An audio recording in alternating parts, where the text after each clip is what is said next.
Good afternoon, everyone, and welcome to the American Enterprise Institute. My name's Adam White. So glad you could join us today for a great new book by my colleague, Jay Cost. I'll introduce him in just a moment, but let me say, this week marks Constitution Day on Sunday. Yesterday we had our annual Constitution Day lecture, the Walter Burns Constitution Day lecture. It was delivered by Judge Naomi Rao of the DC Circuit. And the subject of her talk was pluralism in the American Constitution. Obviously, it's an important subject, and I'm so glad that we can continue the conversation along those lines today with my colleague Jay and his terrific new book. His book is titled Democracy or Republic: The People and the Constitution. Jay is the Gerald R. Ford Distinguished Senior Fellow, Non-Resident Senior Fellow here at AEI. So glad he could join us today. So he will offer some remarks on the book, and then we'll have a conversation and the floor will be open. And for those of you who are watching on the live stream, you can submit questions one of two ways. You can go to Twitter, that great bastion of democracy, and submit comments with hashtag democracy or republic, or you can submit them by email. The information's on the event page. So thanks to everybody who's joined us online. Thanks for everybody who's here today. And thanks especially to Jay for writing this terrific book. The floor is yours. Well, thank you for that kind introduction, Adam. I'd also like to thank everybody at the American Enterprise Institute, and especially the Division for Social, Cultural, and Constitutional Studies, who helped put this book together, particularly Yuval Levin and Nicole Penn, Max Marcon and J.R. Roach, and Melissa Pranger of AEI Press. Thank you very much. So the United States today has simultaneously never had it so better and so worse. If you look at the United States in comparison to the rest of the world, 30 years after the collapse of the USSR, we remain the dominant power, and we likely will through the remainder of my lifetime. Our major economic competitors, geopolitical rivals, all have structural problems that we lack. We remain the center of global innovation across every sector imaginable. And we have certainly struggled to maintain the Pax Americana, but we have endeavored to maintain it, and we have succeeded to a large degree. Even amidst the post-COVID economic struggle, the United States has done better than much of the rest of the world. And yet, while we are a prosperous people, we are not a happy people. We are an uneasy people. We are an anxious people. We are even a neurotic people, and for some good reasons. Our institutions of government seem not to be working as they should. We are beset by gridlock in the Capitol, whereby major problems remain unresolved. We have second-rate political leadership. Actually, second-rate political leadership would probably be a massive improvement. We have leaders who lack the basic qualities of virtue: wisdom, prudence, courage, patriotism, all the sorts of qualities that are supposed to make representative democracy an improvement upon direct democracy. And we have a mass public whose partisanship and polarization seemed to have turned feral in the last generation or so. Huge swaths of people on the left and the right whose contempt for their fellow Americans on the other side is so visceral that they seem to be beyond all attempts to reason with. There is a growing tendency, particularly on the left, to blame the United States Constitution for these many problems. It's not democratic. It was written to protect slaveholders. It promotes gridlock. It was written by people who didn't even have indoor plumbing. It's outdated, it's backwards, it's racist, etc., etc. While I have many thoughts on our broader political melees, and my hope is to address them in subsequent work for AEI, the purpose of this small book we're here to discuss today is more narrowly tailored to rebut the criticisms of the progressive left about the Constitution of the United States of America. They are wrong about the Constitution. Terribly wrong. 223 years and 2 days after it was submitted to the states, the genius of the Constitution shines ever more brightly. Far from being a hindrance to solving our problems, the Constitution not only provides us with a framework on how to resolve them, it points us back to basic civic virtues that we need to do so. The Constitution was, at its time of drafting, and even today is, participating in a debate that has been ongoing since the Greeks invented what we today call philosophy. We usually do not think of the Constitution as a work of political philosophy. And with American universities now having mostly abandoned teaching the basics of Western civilization, more and more so-called educated, or perhaps better put, credentialed people, are unaware that there has even been an ongoing conversation stretching out for millennia. But there has been, and our Constitution says something meaningful and important about it. There is a fundamental contradiction inherent in government. In democracy or republic, I call it the essential problem of government, and it is this. Human beings are capable of spontaneously producing many goods. Food, for instance.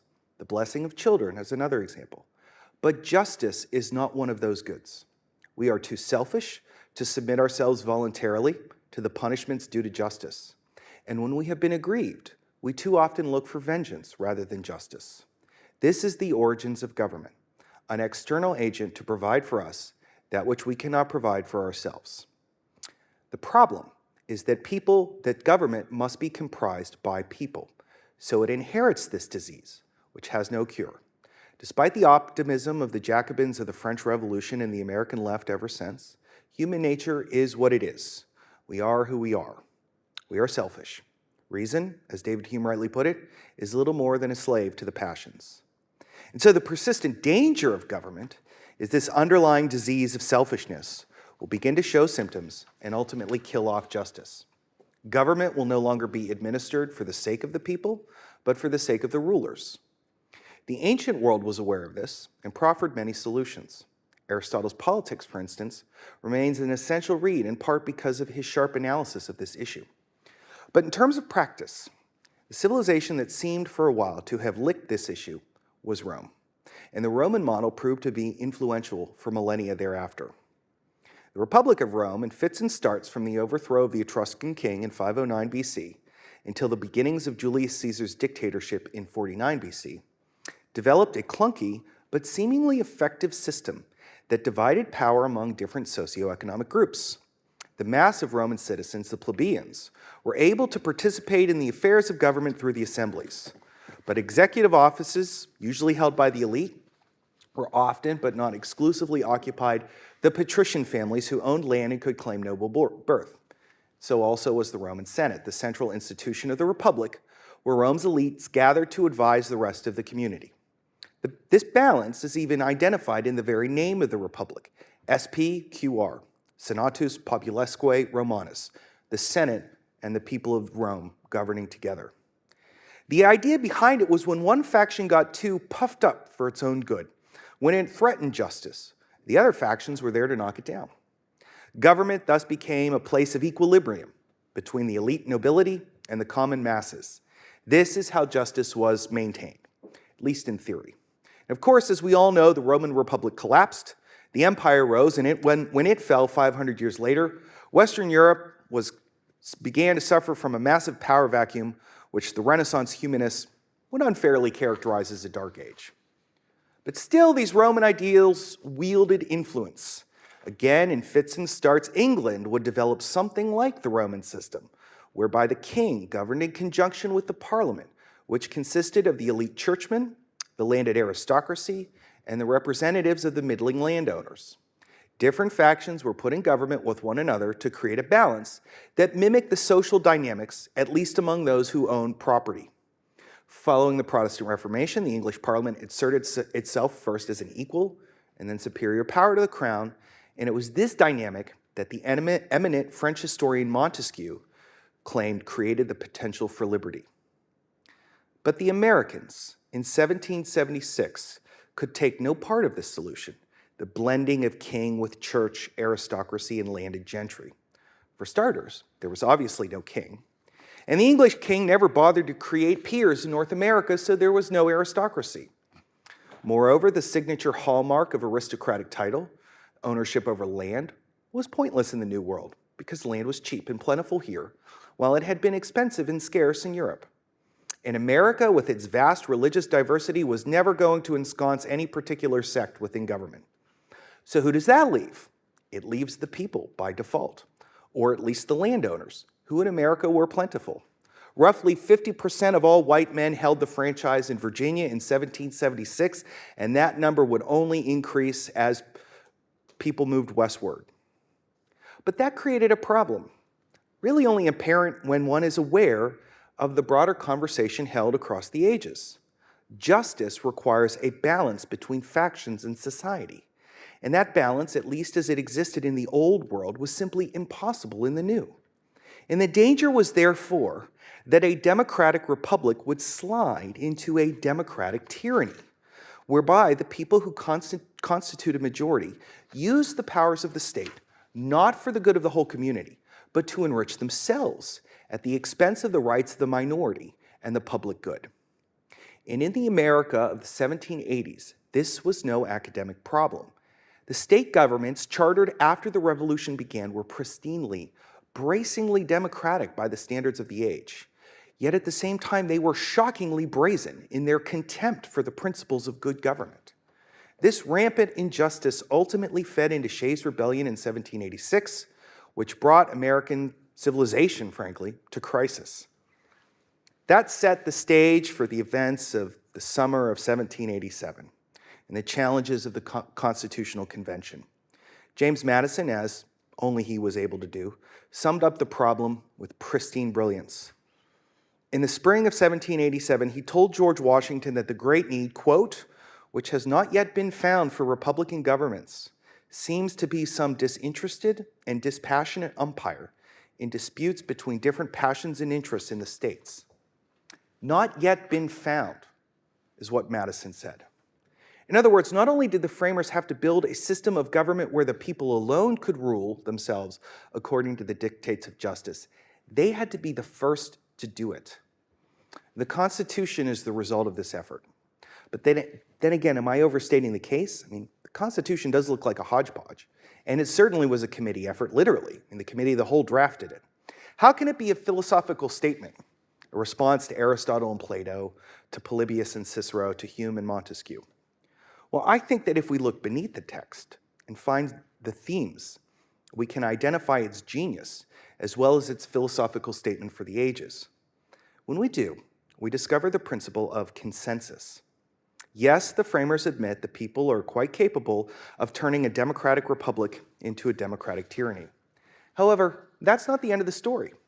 The framers read on history, induce them to believe that the larger, the broader, and the more durable a popular coalition, the more likely it is consistent with the public good and respectful of individual rights. In other words, the more likely that it will do justice.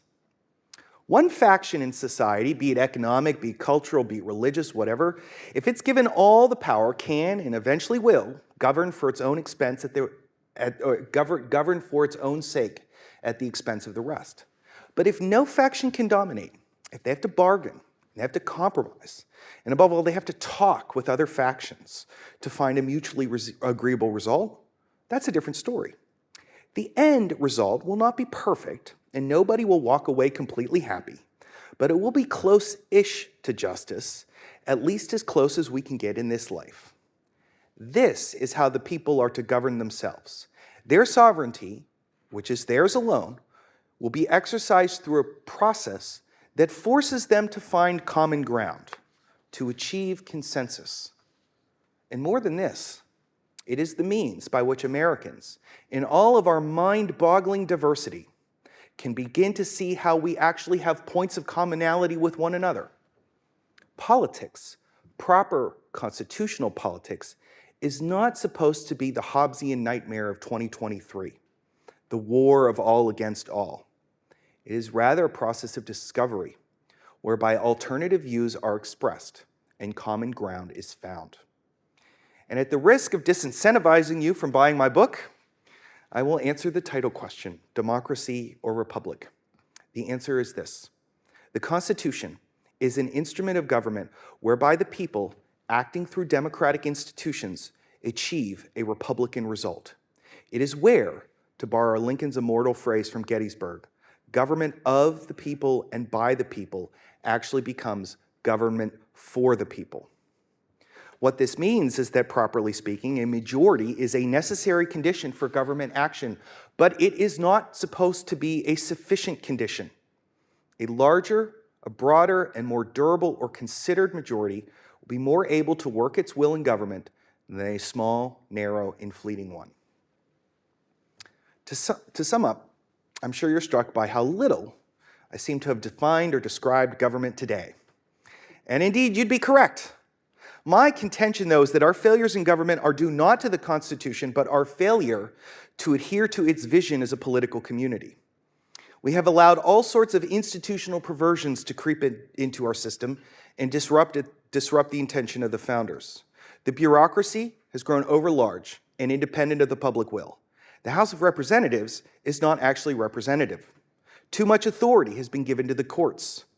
The American Enterprise Institute has been working on its Article I project, replete with ideas about how to reform Congress, which is good and necessary, for Congress is first and foremost the place where consensus is to be found. Without objecting to any various institutional reforms, I want to conclude with a more troubling thought, but one that I think is, at least for me, irresistible. Maybe we, the people, are actually getting the government we deserve. Our Constitution does not specifically prescribe any specific type of virtue, but it certainly implies one that we no longer really practice.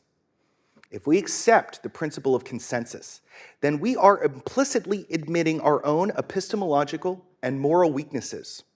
We are recognizing that we are selfish and that our selfishness is a problem. We, you and I, don't have all the answers. You and I are not always right. You and I put our own good ahead of our neighbors and of our community. Justice, true justice, in the political realm, requires a recognition of our limits and at least the possibility that those with whom we disagree might actually have a point that we are not seeing. These are civic virtues implied by the Constitution. Charity for the views of others, and a recognition that the solution to our problems must work for all of us. To invert the phrase of Clausewitz, it is a rejection of the idea that politics is war by other means. Do we, the people, embody that view today? Do we have charity for those with whom we disagree? Do we recognize our own personal limits? Do we understand that we inadvertently put ourselves first? Do we appreciate that the best way forward is together? I'd say the answer to these questions is increasingly no. And so it is a little surprise that the institutions of the Constitution would keep a people like us from governing, a people who increasingly reject the notion of consensus. The Constitution will force a people like that to ground their gears. It will result in gridlock, which is exactly what we have. So maybe from that perspective, the Constitution is doing exactly what it is supposed to.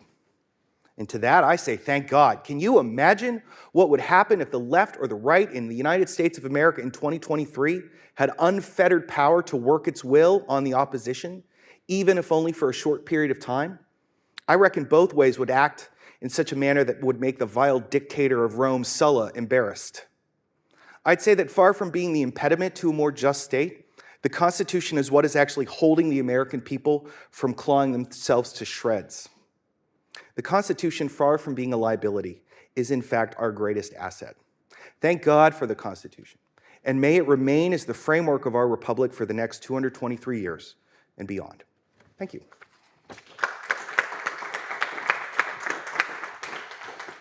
Thanks, Jay.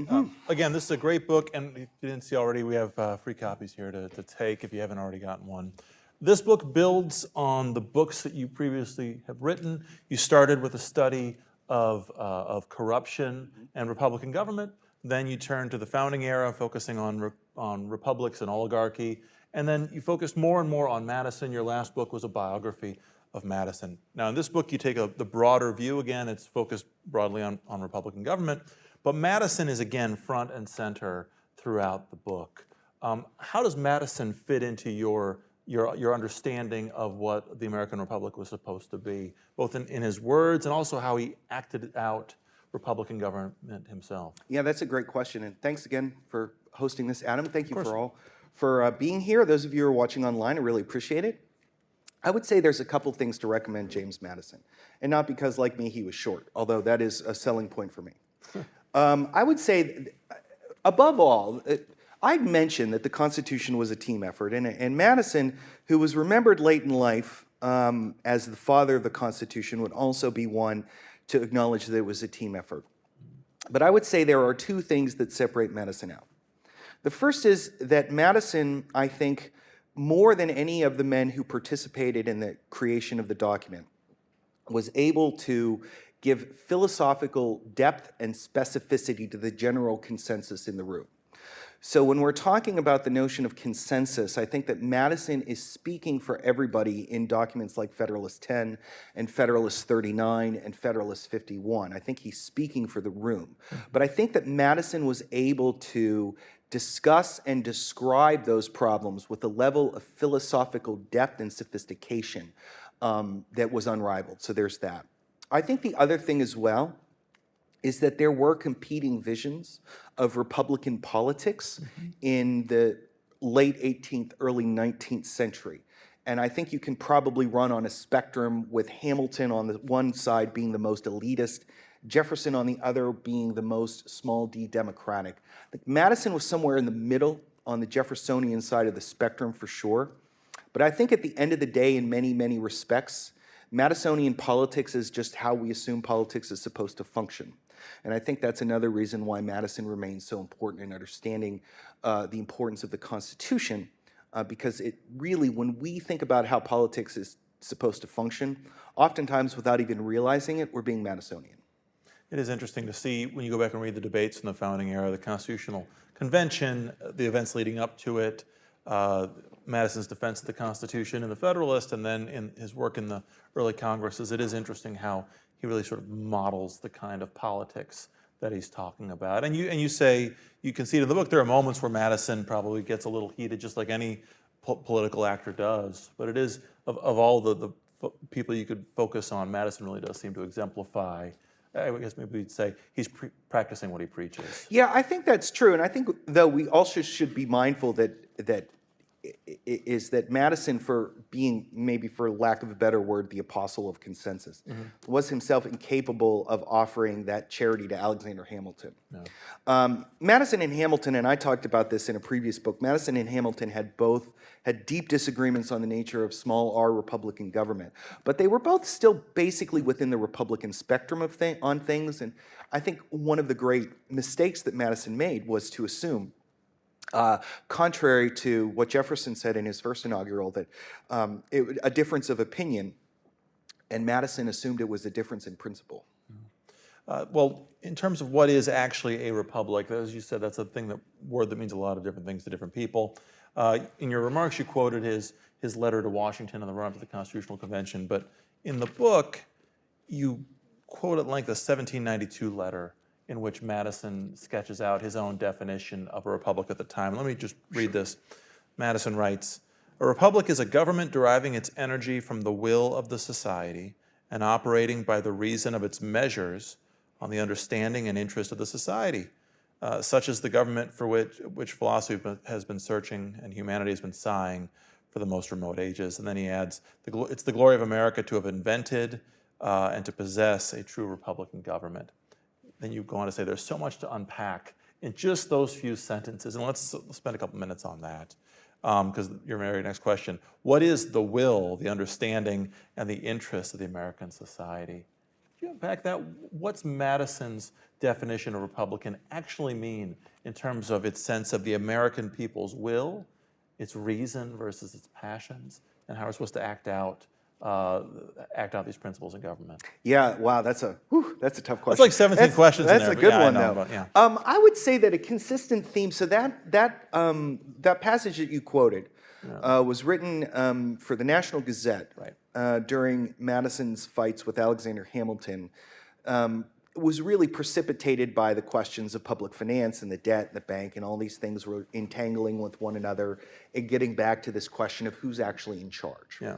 Madison believed, and he was not entirely wrong about this, that Hamilton wanted a certain group of people permanently ensconced in government who were immune from the back and forth of public opinion.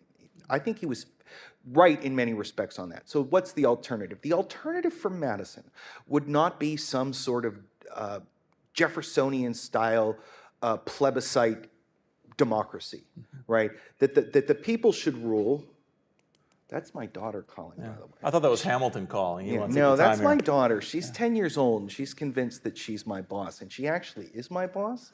So I'm probably going to get in trouble for hanging up on her, but I'll deal with that later. I'll write you a note to give you an excuse. I'd appreciate that. Yeah. So the question then is, okay, the people should rule, but let's unpack the word rule is what we're really getting down to, not their undigested momentary sentiments. That's not the idea. The idea instead is this word, and when I was writing the book and I was trying to get to this notion of consensus and what it means, I kept coming back to three things. Yeah. I got back to a broad coalition, like when we think about a geographically broad coalition. You wouldn't think geography necessarily relates, but in a place where a country as large as we have to hold together like a physical space. A coalition that is more than half plus one, something larger than just a majority faction. But then also, I think in the context of that passage, a considered majority. A majority that has sort of chewed over and conversed with itself and had a lengthy public debate about things and have reached a determination. And I think maybe one analog to this is Madison was, in 1791, a strong opponent of the Bank of the United States, believed that it was unconstitutional, believed that it would be a threat to Republican government. And yet, Madison in 1815 signed into law the Second Bank of the United States. And he justified this apparent flip-flop. I mean, part of it was just we needed a bank. We needed a central financial institution, which we did not have during the War of 1812. But he also made a really interesting point, which was the previous bank, the first bank, had been in operation for 20 years. It had been thoroughly considered by the American people. It seemed to have the approval of the American people, and so therefore the question about its legitimacy was therefore moot. That would sort of be the vision, I think, of Madisonian democratic politics. Not the fleeting sentiment of the public, but their considered, thoughtful views on the matter that reflect a debate that spans over time. Back to the title, Democracy or Republic. Oftentimes you hear politicians say, this isn't a democracy we live in, it's a republic. And I feel like there's always a sort of a pointedness to that statement. It's the implicit follow-up is, it's a democracy, not a republic, therefore here's what you're doing wrong. Right. But surely the distinction's broader than that. A republic is a form of democracy that it protects more things, but in a way I think it demands more, it requires more of people. There's a special kind of benefit in being in a republic, greater protection of rights, say, than just broad democracy. But am I right to sense that republics, they do demand something extra of their citizens more than just casting votes? Right? Yes, I think that's absolutely right. I think also, I mean, when Madison talks about the Republican principle in the Federalist Papers in Hamilton too, it's the Republican principle of majority rule. So we would today understand that as the democratic principle, right? That a republic is ultimately supposed to be the rule of the people. And so therefore, the majority needs to be, right? The majority needs to be empowered. But a republic also, I would analogize a republic in a similar way to a wise king, all right? Compare the rule of a wise king to the rule of a foolish king. Maybe like, if you're an Anglophile like me, maybe the difference between, say, Henry VII, who was a wise king, to Henry VIII, who was a foolish king, right? Henry VII, as a wise king, was considered, he was deliberate, he was thoughtful in his public actions. He secured the prosperity of his state when he passed away in the early 16th century. His son, on the other hand, was impulsive, he was impudent, he was lazy, he was terrible things, right?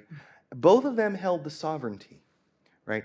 But Henry VII was wise. And I think that's what, when we think about a republic, if we think about sovereignty not being vested in a single individual, but sovereignty being shared among the citizenry, then we all exercise a portion of that sovereignty. And so are we exercising it with wisdom, right? Are we exercising it with what the class, the ancients was called virtue? Are we being prudent? Are we being moral? Are we being honest? Things like that. That's, I think, when we distinguish between a democracy and a republic, we're acknowledging that it does impose obligations upon the citizenry. all this talk of kings, I kind of want to jump ahead to presidents because, of course, the idea of a Republican president was a real challenge for the founding generation, thinking through what would executive power look like in a republic. But let's stick for a little while, at least on the lawmaking process in Congress. Hamilton again? Yeah. No.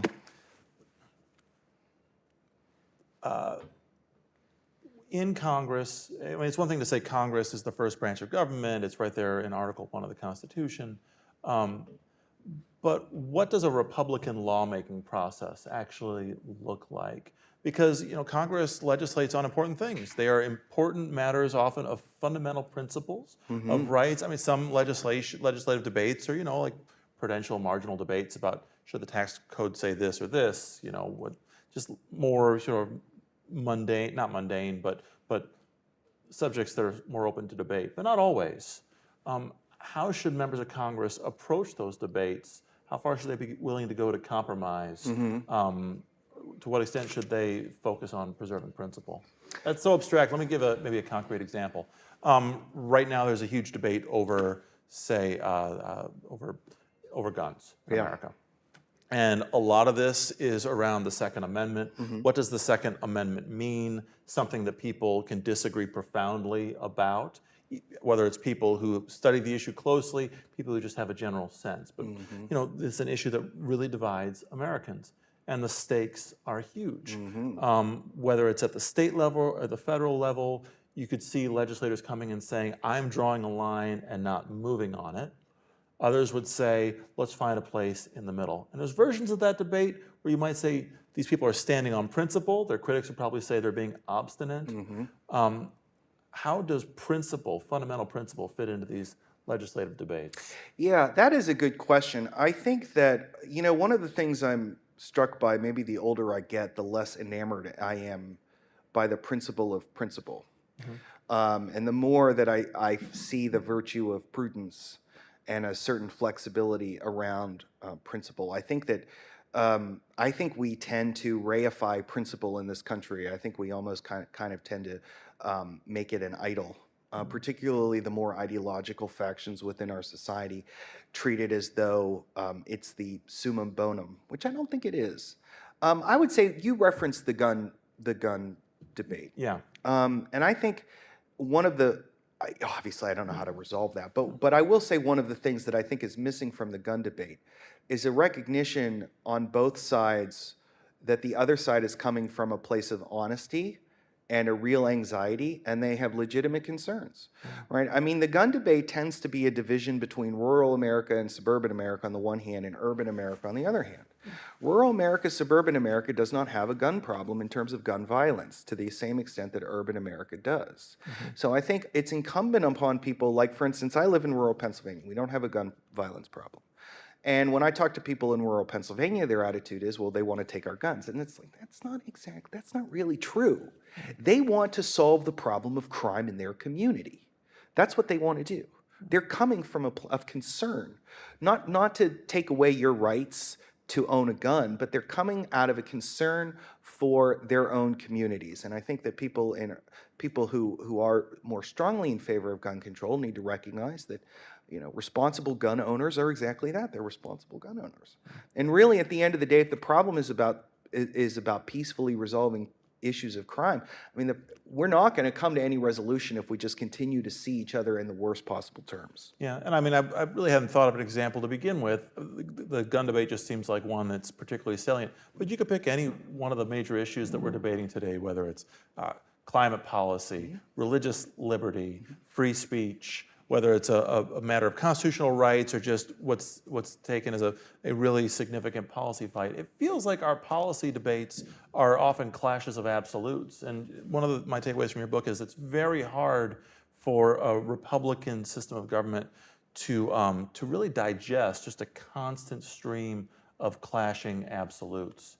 And that maybe leads me to my next question is, how does all this work in a society that's not just sort of pluralistic, but polarized, where we seem to come back over and over again with the red and blue sides of these arguments? I'm very fond of the red side of the arguments. I'm here at AEI, where we, me too. we do have, principles aren't everything, but they're not nothing Absolutely. either. Yeah. But when we return over and over again in our political debates to sort of predefined lines of this side's argument versus that, I'm just not sure how that plays out in Republican institutions in a healthy way. I don't think it does play in a healthy way. I really have felt for the last couple of years that our political disputes seem more and more like the sorts of religious disputes that that divided and splintered European civilization between the 16th and 18th centuries.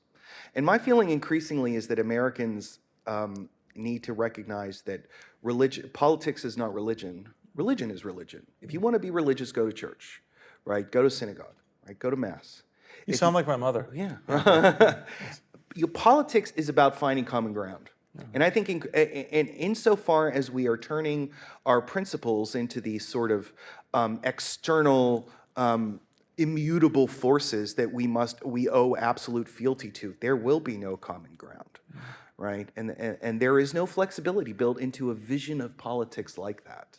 Really, it's just what'll happen is it's just what we've seen for the last 20 years is the two sides fighting without mercy against one another, basically over the same scorched earth. And barring some kind of exogenous shock, nobody gets the majority sufficient to actually enact their preferred vision. It's maybe relatively easy, I guess, to think through what a Republican legislature looks like. What is a Republican president? And of course, I mean, I guess the primaries will settle that in the capital R Republican sense, but what's a lower R Republican president? What was that intended to be? Well, it's interesting because, in many respects, the founders reinvigorated the executive office over and above what the King of England had. And one example of this, I talk about it in the book, is that our presidential veto derives from the English sovereign's veto. But by 1787, it had been something on the order of 75 years since the sovereign had actually vetoed a piece of legislation from Parliament. The last one was Queen Anne, and by that point, they were in the reign of George III. So the Americans are bringing back a level of executive authority that had not really existed in Great Britain. Now, they do things on the other side. They strictly limit the ability of the president to involve him or herself within the legislative branch, which the King of England had been able to do in the 18th century. So they do that.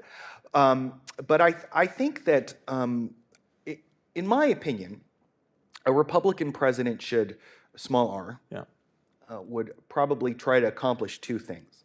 And the mold would probably be George Washington. Not so much Abraham Lincoln, although I do think Lincoln's the best president we've ever had, but Lincoln was sui generis because it was the Civil War. It's a very different circumstance. I think Washington remains the model of a true Republican president. His recognition is that the president is the first citizen, which is an inherently tenuous position, to be the first citizen in a society of equal citizens, to be first. And then I think that the president should above all try to model the interest of the entire community over and above one faction, similar to the way Washington did. And by extension, should try to referee Congress for when Congress is clearly legislating on behalf of one or another. At the same time, I think, and our president doesn't really do that anymore. Our president is really increasingly just a creature of party now, right? We don't really have, and you could probably argue the last president we had truly in that model was maybe Reagan in his second term, maybe Gerald Ford, I think, definitely Dwight Eisenhower, but it's increasingly rare. I think the other thing that the president should do, and this is not something we've seen since before the New Deal, is to recognize that Congress is properly, in the Constitution, the suppository of the public will. That the president speaks for the nation in some respects, but it is in Congress alone that the diversity of the national voice can ever possibly be heard.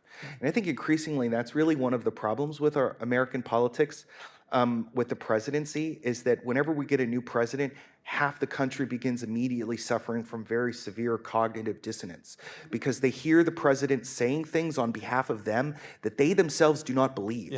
And that, I think, is something, the less the president says actually on domestic matters, the better. Your focus on the Washington administration is interesting because To the extent that you and I disagree about things, I'm much more Hamiltonian than you are. When your great book on Madison came out, we did a podcast and kicked that around a little bit. And for me, I think the defining feature of the Washington administration is that, well, first of all, it was a very Hamiltonian administration. It was not Hamilton's administration, but Washington with Hamilton really took the lead in the legislative process, often to not just Jefferson's frustration, but Madison. It seemed like Washington was a successful president because he could operate at both levels. He was certainly an elite of a kind. Right. He wasn't maybe elitist, but he was an elite. Right. And he led, but he also was able to connect with the people and inspire their faith. And so I'm struck by the invocation of Washington, because if anything, I think the Washington administration's success shows the Hamiltonian ingredient of Republican government. Am I just being an apologist for Hamilton? No, actually, I mean, there is a lot, I think Hamilton in, what is it, Federalist 70, right? Energy in the executive is a leading character of Republican government. I certainly think that's true. And if you look, for instance, at Washington's handling of war between Britain and France, the issuing of the Neutrality Proclamation, recognizing that something had to be done, stepping in, things like that. I think I think at the end of the day, there is a tension within a Republican vision of an American president, right? To recognize that he cannot possibly speak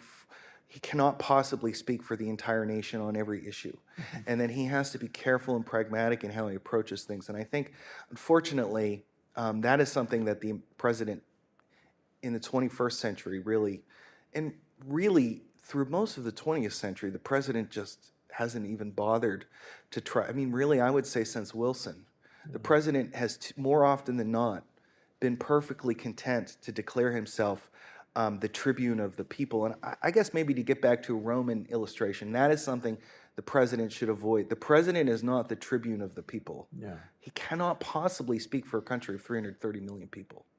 So it's one thing to try to envision a Republican legislature, harder still to envision and understand a Republican executive.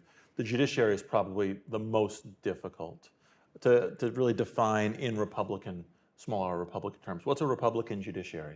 Yeah, so it's interesting. Our country has a very active and energetic judiciary. That has. Sometimes I like that. Sometimes I don't like that. Me too. Yeah. when they rule the way I want them to, I'm very happy, and when they rule the opposite way, I'm very angry at them. Right. Same. But it is, it's ironic. It is really a twist of fate that we have the judiciary that we have, because of course, if you just look at the Constitution as it was ratified in 1788, when New Hampshire became the 9th state to ratify, and then Virginia, and then New York. And we sort of get the whole machine up and going in 1789. It looks like the judiciary is going to be pretty limited in its approach to things. And what is, Marshall, I think even if you look at Marbury versus Madison, and Marshall sort of very cleverly, depending on how you look at it, Madison would probably call it exploiting the vagueness of the Constitution to grab a political power. Even then, Marshall's pretty limited in his approach to things. But I do think that what has happened as sort of this accretion of things, the first is the adoption of the Bill of Rights. The second is the authority of the courts to give meaning to the Bill of Rights, which is not something that Madison would have necessarily agreed with. And then with the incorporation of the Bill of Rights in through the 14th Amendment, their application to the states has created this broad, capacious space for the judiciary, the federal judiciary, to comment on even seemingly trivial, mundane issues that would have been understood at the time of the founding to be the province of local communities, usually. And that, I think, is a challenge to Republican government. I think that the judiciary, the power that the judiciary wields, is a problem with Republican government. And I think the growing power of the judiciary, since the Warren Court, I would say, has increasingly deranged our politics, in the sense that there is now active, continuous political conflict within Congress over who sits on the judiciary. that this conflict tends to create bad blood and, in my opinion, poisons the well for compromises in other areas. I think that's a consequence not only of the judiciary's growing power, but also, frankly, increased life expectancy. I mean, enabling people to be on the courts for half a century or more. The stakes are just so enormously high for even a single seat on the Supreme Court.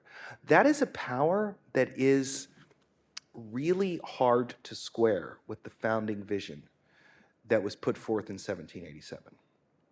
So, for members of Congress, the president, for justices, so much of your characterization of Republican government goes to not just the institutions and the rules, but the mindset and the character of the people in those offices. And so that brings us to the last chapter of the book, something you and I have talked about, and both of us and others at AEI have been thinking a lot about, which is, as you put in the book, constitutional virtue. What's constitutional virtue? Right. Well, as I mentioned in my speech, I think that constitutional virtue is a recognition of our own personal limits. But literally, like I do not have, how do I want to put this? If you ask me about my opinion on anything, whatever I tell you, I will think is correct. Right. Because if I didn't think it was correct, why would I have that opinion? But I know, abstractly speaking, that at least some of my opinions, and probably most of them, and quite possibly all of them, are completely incorrect, right? This is just the nature of what it means to be human, right? When you think about yourself in personal, concrete terms and you're expressing your opinions on things in the moment, you think that you have all the answers. It's only upon a cooler, level-headed, abstracted reflection that you begin to appreciate and understand your own limits.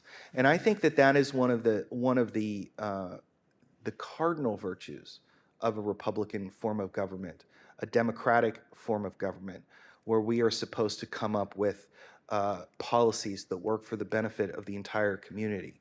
What we especially, and we were sort of hit upon this with the gun debate, right, is that I think that people on both sides of the gun debate do not fully appreciate how big this country is, how diverse this country is, and how people in other circumstances have completely different experiences and frameworks than people in your experience, right? And it's recognizing in the face of that diversity your own personal limits, and at the very least being willing to listen and to sort of hear the perspective of the other person. And I think moving away from the tendency that we have in American politics, as you know, sort of Jefferson, again, to go back to Jefferson's first inaugural, to really remember that not all differences of opinion are differences of principle, right? That we all that we don't have all the answers, and that somebody who disagrees with us very intensely may actually have a point. Yeah. Well, in terms of hearing other perspectives, we'll open the floor in just a moment, but one last question. We've been talking sort of at a theoretical level for most of the conversation. Are there concrete, specific reforms that you would like to see in, say, the legislative process or other aspects of government, whether it could be anything from filibuster rule, cameras in congressional hearings, or whatever. You've been writing about this over the years, not just as a scholar, of course you are, but you've also been an active journalist. You, for years, wrote for Real Clear Politics, the Weekly Standard. Now you're a contributing editor at the Washington Examiner. You've been thinking at this at both the level of theory and then actual present-day practice. How can we fix the problems that you see? It's a good question. The size of the House of Representatives should be expanded. Yeah. I think it could probably be doubled and would still be fine. That's the first one. I think that the senatorial filibuster should be returned to a talking filibuster, so that the minority's rights are respected, but the minority actually has to put some skin in the game to make it work. I think that the size of the congressional staff needs to be dramatically expanded, and I think that the pay that staffers get should be commensurate with the knowledge, their knowledge base, what they could get in the outside world. I think too often Congress outsources policy expertise to interest groups because Congress is penny wise and pound foolish. I would say that's another thing.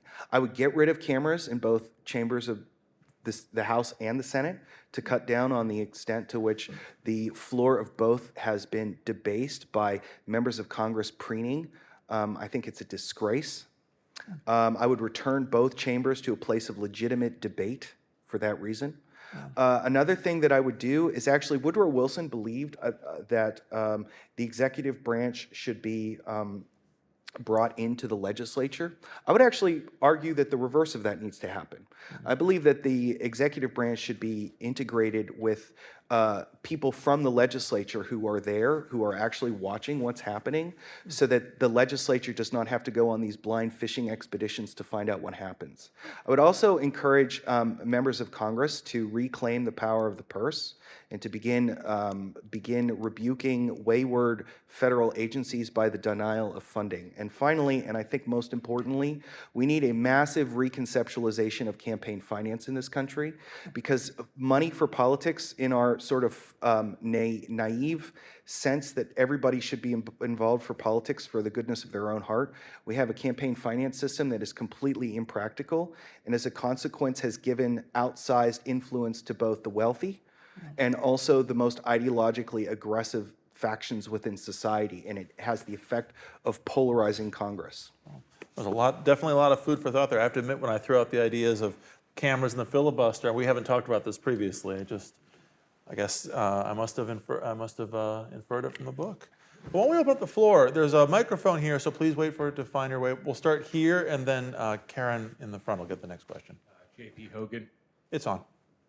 I think I just heard this whole time pass without mentioning states' rights or federalism. You mentioned the Federalist Papers. What would be your top 3 states' rights issues that would help differentiate that they may have left it to be a federal republic where democracy is supposed to be prioritized at the state level? Right. That's a great question. I would say, I don't know about top 3, but I will say in the book I talk at length about the importance of the United States Senate as a federal institution, and in the importance of the United States Senate and one of the real virtues of federalism being the making a republic work on a continental-wide level. And then the necessity of federalism is, at the end of the day, letting communities that are far apart from one another handle their own affairs in their own ways. I think that one of the challenges with federalism in the 20th and also the 21st century is the increasing extent to which the American economy has been integrated and nationalized, so that most economic activity can be read as falling under the jurisdiction of the Commerce Clause. That's just the nature of the beast. I do think one of the challenges with federalism is that, and the founders sort of anticipate this, the anti-federalists actually do anticipate this, is that the tax base upon which the United States federal government is able to draw is so massive. It is the largest, far and away, the largest tax base in the history of the world. And in their ability to draw upon that tax base, have been able to sort of hook the states into behaving according to the dictates of the federal government in ways that I think would have made, I will say this, not all of, I don't want to, I suspect that many marginal supporters of the Constitution in the debates of ratification in 1787-88, if they had known that that was coming, they would have demanded more explicit guarantees for state sovereignty. I think the greatest challenge to state sovereignty is the ability of the federal government to use its tax resources to lure the states into the behavior that the federal government wishes them to do. You know, the federalism question is a great question, and maybe we'll just stay on this for a moment. In Madison's time, when he was writing about federalism, and famously in Federalist 10, you mentioned earlier he was writing about a large, a huge republic, and that worked in his favor, right? It took a long time for debates to play out. It took a long time for ideas to circulate around the country, for people to travel from place to place, for members of Congress to come to, eventually to Washington, D.C. and back. It was just the limits of transportation and communication. It turns out were a great aid to the kind of Madisonian deliberation that you write about in the book. We don't have that anymore. We're lucky to be able to travel quickly, to communicate quickly, but it's almost as though now, I guess, for us to sustain a Madisonian quality of debate in politics today, it requires more of the people than it did even in Madison's own time. Yeah, I think that's true. And I also think that one of the challenges with state government is that over the course of the last 100 years, really since the New Deal, the explosive growth of the federal government has been so great that the public attention is now almost exclusively turned to the federal government. And I don't think that the citizens give, and I know I'm guilty of this too, appropriate consideration of what's going on in state affairs. But I will say, I think that in a large continent-spanning republic, some kind of federated system is necessary. I think you have that in Canada, you have that in Australia. I think it's worked for us. And I don't really talk about federalism in the book in terms of like, here are the powers that the states need to have, but in terms of rather thinking about federalism as the states actually play an active role in the creation of national policy, I think remains of enormous importance to the maintenance of the republic. Great. Next question is Karen Harnett in the front. I thank you. This is fascinating. One of the things when you were talking about the virtue, the missing virtue, I think goes to what Adam and you were just discussing, which I think is a problem that it's a nut I don't know how we crack. We have a population that is expected to do more, and they don't. I mean, in fact, I think we're probably the least educated on how the government works, who's supposed to be doing what, than we've ever been. And I feel like unless we solve that problem, I don't know how we get the kind of debate you're talking about, which really does lead to consensus. Everything now is black and white and 120 characters or less. There's no gray. So that makes it really hard for consensus. Yeah, I think you're right. And I also think, the lack of understanding about how our government works, if you get yourself in a debate with somebody and you don't really know how to respond to them on policy, you can always kind of respond to them on principle, right? As principle is often can be a crutch for somebody who hasn't actually thought things through. But this does speak to what we were talking about, is that frankly more is required in a republic of the citizenry.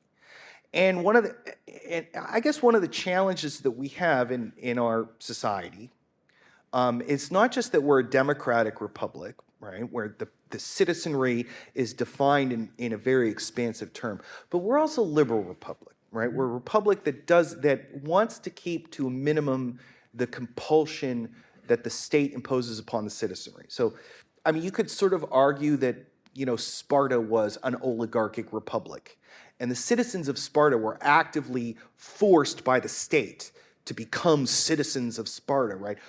That sort of thing is anathema to us, right? We can't and we don't want to have the government doing those sorts of things, which means that kind of educated citizenry has to be produced from institutions outside of the government. And I think you're right. Those institutions have not been working. I think that it's increasingly apparent in the level of knowledge that particularly our young people have about how the government functions. I think even the idea of education, the Renaissance humanists would say that the purpose of education is to make you a good person. And we don't have that view anymore. Increasingly, the view of education is so that you can go off and basically learn how to make money, is really what it is at the end of the day. We're not preparing we're preparing people to be economic actors, but we're not preparing them to be citizens. So I agree with you, but one of the frustrating things is that I'm not sure how much the state can do about that. And actually I think insofar as the state's done stuff about this, it's tended to screw it up. So, Nicole in the back.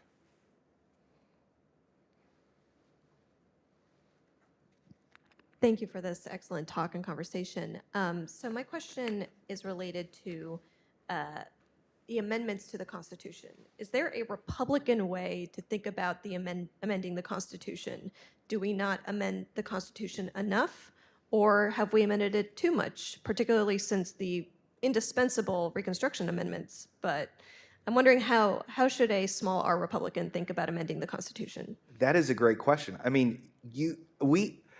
It is really kind of remarkable that we only have 27 amendments. 10 of them were passed right off the bat. One of them nullifies another amendment, right? We enacted prohibition and then we got rid of it. So really, we've only amended the Constitution 15 times. A lot of them have been minor tweaks. changing the date of the presidential inauguration for March 3rd. You know, some of them have been medium-sized tweaks. Voting rights for DC, voting rights for people under the age of people 18 and over. You know, the only major, and in the book I talk about this, that most of our amendments have been after the Bill of Rights. Most of our amendments have been in some fashion about expanding the scope of citizenship, right? So like we were, by the standards of the age in 1787, we were a pretty democratic republic. In this, voting rights were restricted to white men who owned property, but because property was relatively easy to acquire, that was a pretty expansive franchise compared to Europe. And between then and, you know, the 26th Amendment, most of our amendments have been about expanding the scope of citizenship. We've really only had one major amendment that instituted a fundamental sweeping change to the Constitution, and that was the direct election of senators, right? Other than that, you could probably throw the 12th Amendment in there and sort of creating separate electors for the president and the vice president, which I think implicitly acknowledged the permanence of party conflict, so maybe those two. And so a lot of people would suggest, well, this isn't fair. Like how, and I have a chapter in the book called Dead Hand Control. And there is a legitimate claim to be made that, okay, this is all very well, Mr. Koss, but the fact of the matter is that this document is largely unamended since 1787, which means that we're all being ruled by people who have been dead since 1836. James Madison being the last of the founders who died in the spring of 1836. And so we've been under dead hand control. A couple points in response to that. The first one is one of the advantages of having a Constitution that is rarely amended is that our Constitution is profoundly elegant.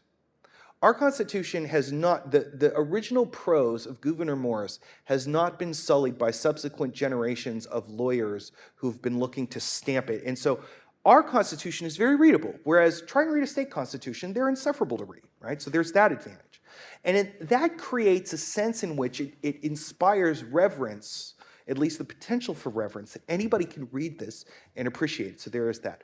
But I will say another thing, though, is that when we're talking about the doctrine of consensus, you know, the more fundamental change to the basic contours of the social compact there are, it stands to reason that the standard of consensus should be greater. If we're going to go monkeying around with our fundamental law, then there darn well better be a large, broad, and durable majority to do it. So having a high hurdle for amending process is not a bad thing. That would be my first response. My second response is that the founders, they set a pretty high standard, but they met the standard. They set 9 of the 13 states, they got 11. Right? They got 11 states. So they actually, this document was created as the law of the land by reaching a level of consensus that they now expect us to meet if we want to change it. So I'm overall a fan of, you know, and like I personally am against, you know, there have been, I think over the years, a number of ill-considered amendments that I would say fortunately were thrown aside. I think, you know, Phyllis Schlafly, in her opposition to the Equal Rights Amendment, she wasn't wrong to suggest that that might have been a Trojan horse. But also more recent ones, things that I would, as a fiscal conservative, be in favor of, like a balanced budget amendment. Like, let's think that through. How are the courts going to get their hands on a balanced budget amendment, and what is that going to mean for the lawmaking process? Like those are the sorts of things that if you lower the threshold and you can just get anything over the threshold, they could create consequences later on. But with a high threshold for amendment, things have to be thoroughly digested, and I think that's a good thing. Often in conversations like these, it's easy to focus on the negative, reasons for pessimism, ways in which we were falling short of Madison, Washington's, Hamilton's vision. So maybe we'll end on a positive note. What in today's politics leaves you the most optimistic? What's the greatest sign for hope today that the American people can renew the spirit of republicanism today? Yeah, that's a great question. I'm not leaving until you give me an answer. Okay, I think I don't know if you're going to like it. Oh, gosh. That's right. All right. I think my optimistic case is that, so I teach high school history. It's one of the things I do. And young people tend not to like history. I find that my bread and butter for my books, which are history books, tend to be retired people. Like people when they retire tend to really get into history. And if you go into Barnes & Noble, you will see a very large section on the founding. You'll see a very large section on the Civil War. You'll see a very large section on World War II. But you will not find very much about the 1880s. Yeah. And you will not find very much about the 1890s. You will not find very much about the 1920s. Insofar as you find things about the 1840s and 50s, it's usually disappointment. Yeah. And I think that's something we need to bear in mind, is that when we think about our history is a very long history, and I think that we tend to think that it should always be filled with leaders of the caliber of Washington and Hamilton and Madison, and yes, Jefferson too. But that as a practice, as a general practice, it's not. And if I'm being optimistic, I would say that the class of leaders that we have today, in historical perspective, I would say the pessimistic point would be this might be the worst we've ever had. Maybe like you would have to go back to the 1850s. And even the character of the men in the 1850s was better than the character today, but they just had bigger problems. But if you want the optimistic point, you can see that the American people are unhappy about this. And I would say, if I had to think of an analogy, I'd probably say it's the difference between the Cleveland Browns and the Pittsburgh Steelers. Is that when the Pittsburgh Steelers are bad, my hometown is furious. They do not suffer even a little bit. They want change, and the people are like micromanaging. What's going on? What's going on? Cleveland, on the other hand, or maybe Detroit, or one of those perennial towns that's always losing, like the New York Jets fan base, they're used to it. Whatever, it's our fate. And I will say that the optimistic case would be born of the orneriness of the American people right now.